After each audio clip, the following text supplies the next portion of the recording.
So this is, if you're given a graph, writing the equation of an absolute value function. So if you're going to write the equation, there's some steps on my screen that you would want to follow. So it says draw in the line of symmetry through the vertex. Remember, the line of symmetry is just like right in the middle of the graph. So that line would be here. So that's the line I just drew in red. You're going to start at the vertex. So here's the vertex right here. And it says count the slope starting at the vertex. So you want to find another spot that this line goes right through the corner of the box. So for example, looks like there is one right here. So I'm going to use these 2 points. So I'm going to start at the vertex and count to that new point. So I went up 1, 2, 3. And then I'm going to the right 1, 2, 3, 4, 5, 6. So 3/6, 3/6 is really 1/2. So I just figured out the slope. Then you want to describe how the vertex shifted from 0, 0. So if I start with my pencil at 0, 0, I can see that the vertex went left 4,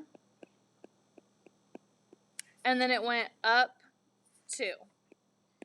And you're going to use all that information to write the equation. So if you forget, the slope was our A, left and right was H, and then up and down was K, and the equation looked like this.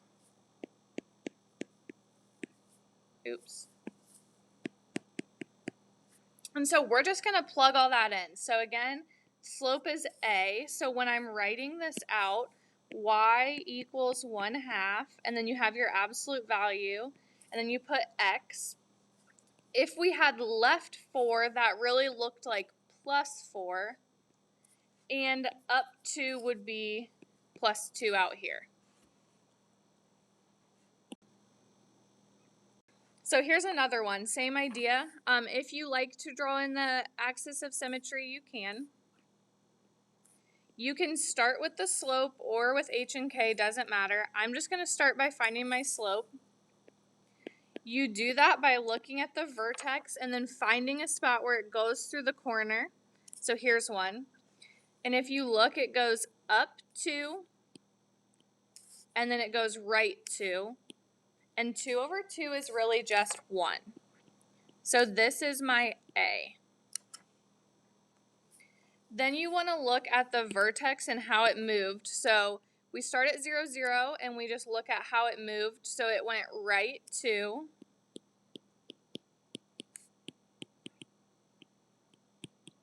And then it went up 3.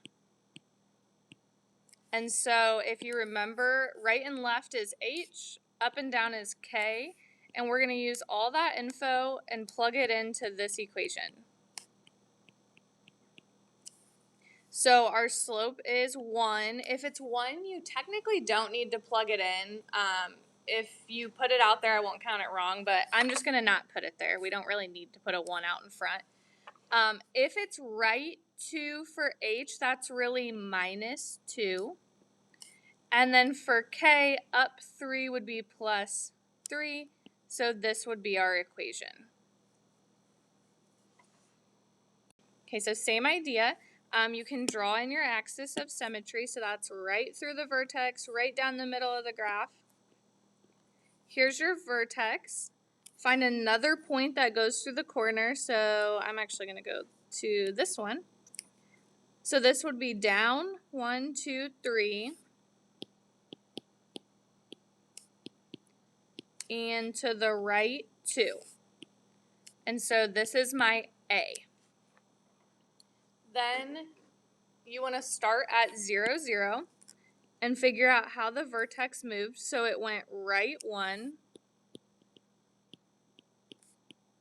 and then it also went down 1.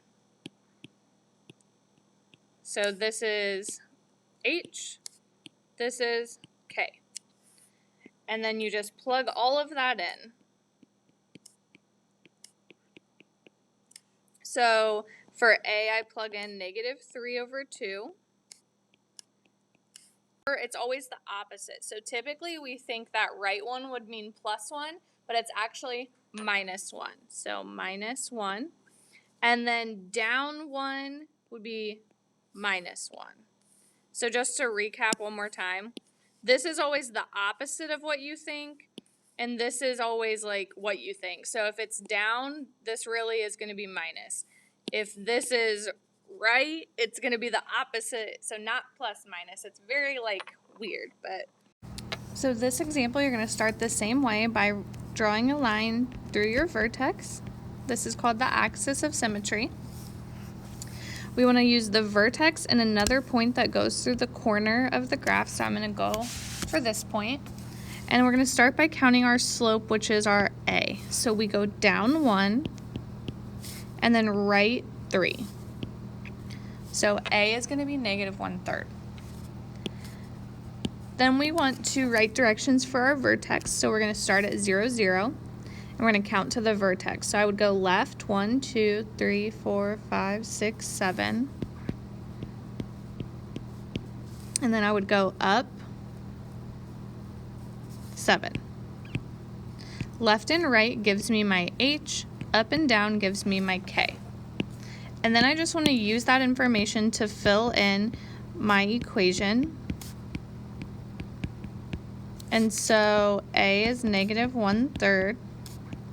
I leave X. If I'm going left 7, I would typically think, oh yeah, that's -7.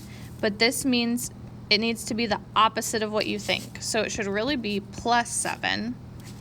And then K, up would mean plus, so +7.